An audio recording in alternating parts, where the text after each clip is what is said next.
নমস্কার বন্ধুরা, রিয়ার হেসেলে আপনাদের সকলকে স্বাগত জানাই।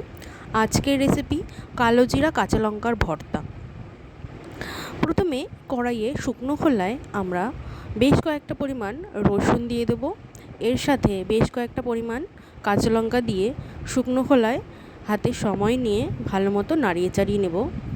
দেখুন রসুনটার কালারটা লাল লাল হয়ে এলে আমরা এই সময় কালো জিরাটা দিয়ে দেব এবং স্বাদ অনুযায়ী লবণ দিয়ে সমস্ত মিশ্রণটা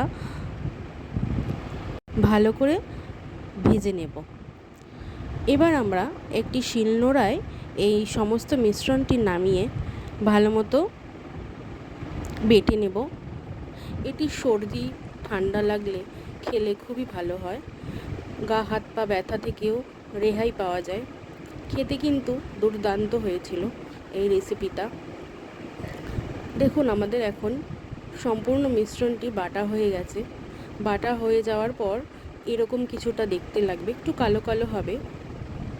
আমি মিশ্রণটি একটা বাটিতে তুলে রেখে নোড়ায় একটু লেগেছিল, সেটায় একটু ভাতটাকে মাখিয়ে নিলাম। এই ভাতটা খেতে কিন্তু খুব টেস্টি লাগে। আপনারাও অবশ্যই ট্রাই করে জানাবেন রেসিপিটা কেমন হলো। নমস্কার।